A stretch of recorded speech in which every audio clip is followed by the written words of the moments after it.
Thank you for having me. Finally, I get you here live, direct, full flesh. Yes. How are you doing? It's a pleasure. How is Lagos? Fine, thank you. Good to see the Lagos vibe on the program today. Thank you. So I'm going to let you walk us through your passion for art. You like to be described as an art enthusiast on the program today, but we know that it does not just happen.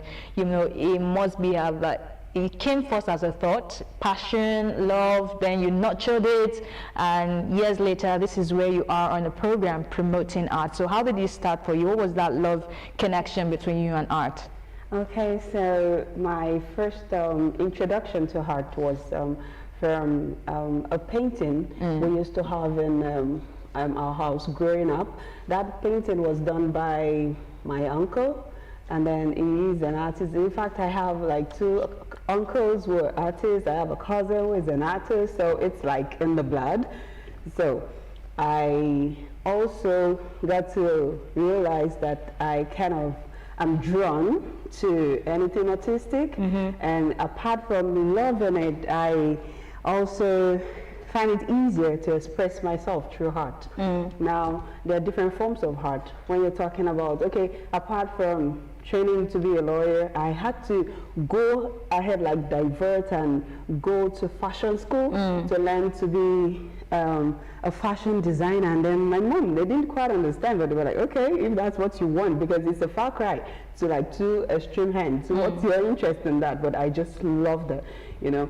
And apart from that, I also went into sculpting. Yeah, sculpting using clay. I did a lot using cement crafts. I did a lot of that, and also baking. I did a little of that. You know, at a point, even my kids that had to be like, what exactly is it you want to learn? It's just like as if everything that has to do with the hand and craft. You do it. You know, even the sets in my house, I made them, the furniture. Wow. Yes, I made them. You know, so I just like anything craft, anything art is just like of interest. It's safe to call you an artist. I mean, you started as an art enthusiast, but then we can also call you an artist. Maybe not at the professional level, but you know, anyone involved in art who does it in practical sense, I like to call them an artist. So you have a quite built-up story for art, you know. It's one thing to know what you like and then nurture it. And over the years, you've had to nurture it. You went so crazy about it that you had to do some things about art in your house to show that, you know what, I have this passion.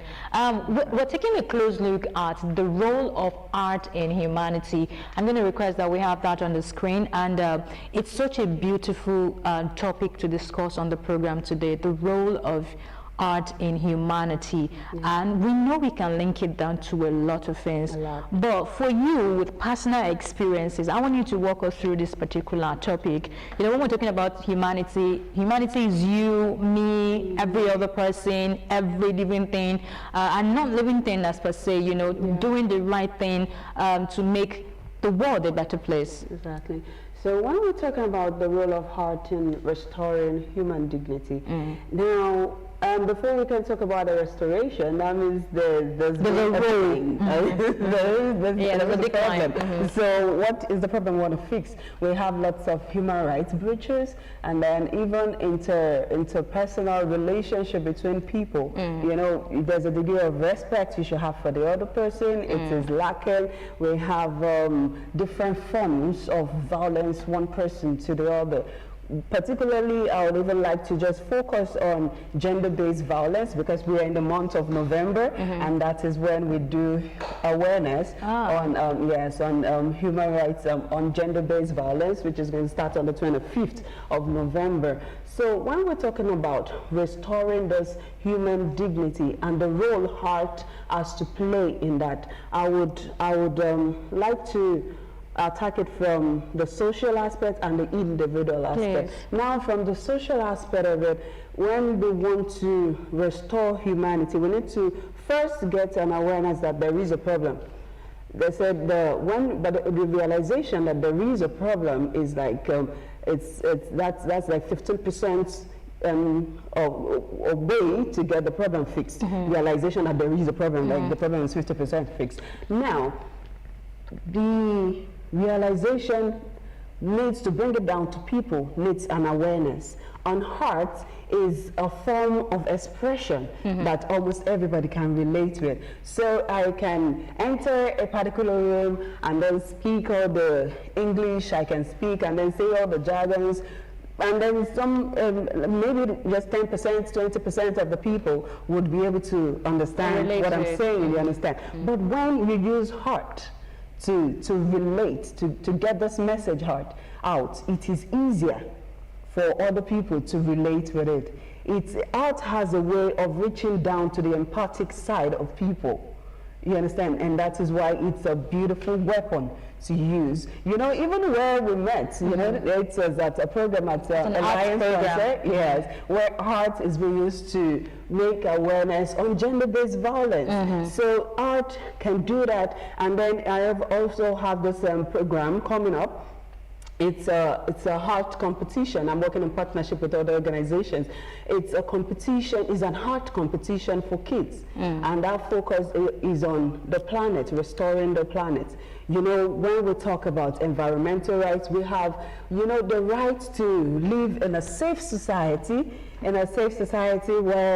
where you don't sleep and then wake up with flood carrying away, and then you wake up in the middle of the street because a flood has invaded your home, you know. And this is caused by our own actions of neglecting the planet.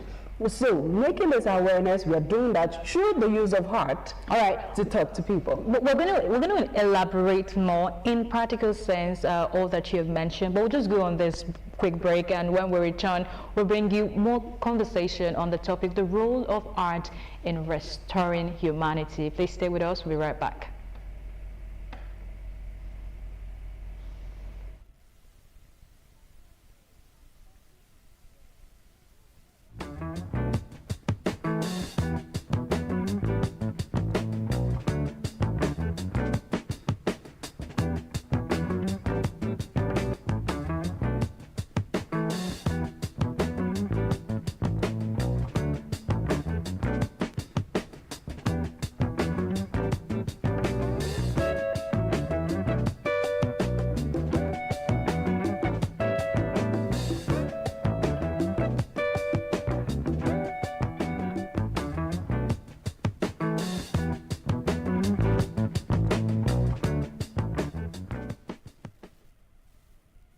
Right, thank you so much for staying tuned. We're back, and we are taking a close look at the role of art in restoring humanity.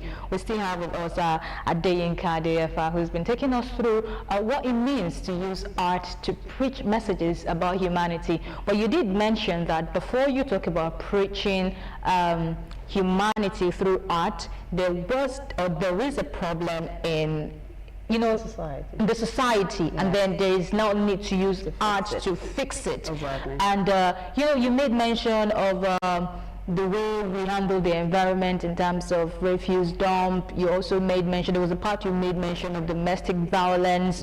I want you to relate this in practical sense, because when we talk about art, the first thing people want to look at is just paint and drawing. Okay. But they do not also understand that behind using brushes to paint and using clay to mold, there is more you can do with it. Yeah. Now, gender-based violence is a very strong topic, and you're telling us on the program today that, look, you can use art to preach messages to put a stop to gender-based violence. How?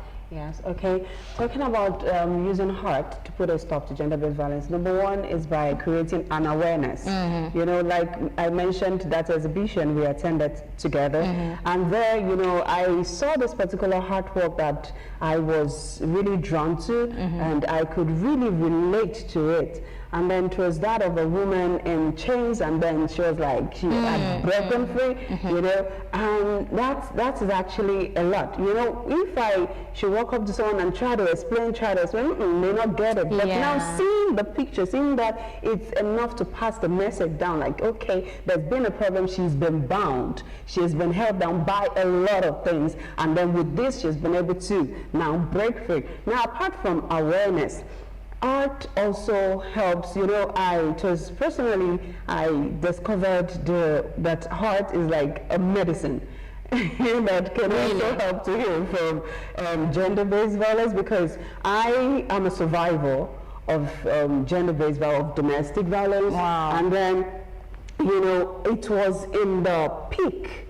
It was in the peak of this this period in my life that When I you was experienced able. Yes, I did. I was in an abusive marriage for 8 years before I left in the year 2000. So sorry. You know?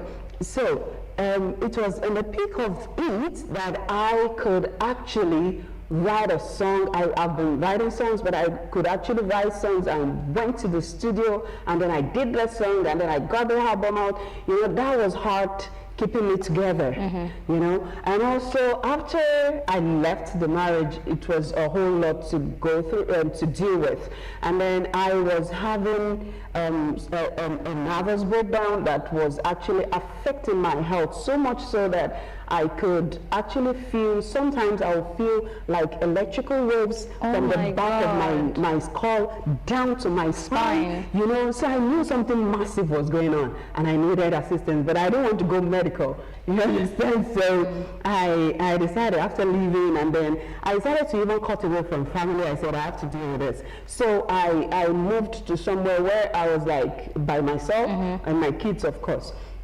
So fortunately, I had a neighbor who is an artist. So he kind of just, I don't know how we got talking and all. So he gave me some of his materials, gave me the canvas and then some of his paints, and then I started displaying. I started working with it. Like I found relief.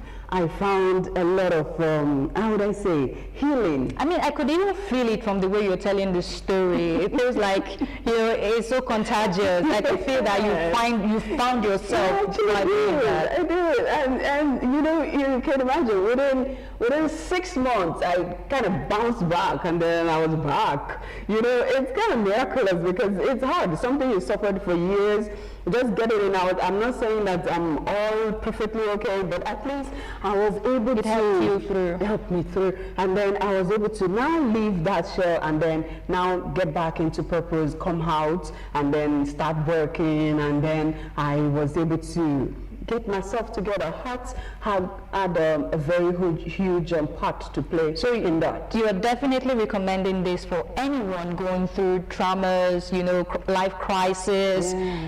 You're giving from your own personal experience that this can work. It did work magic for me. So it may not be the kind of search from the artistic. Yeah. I don't know what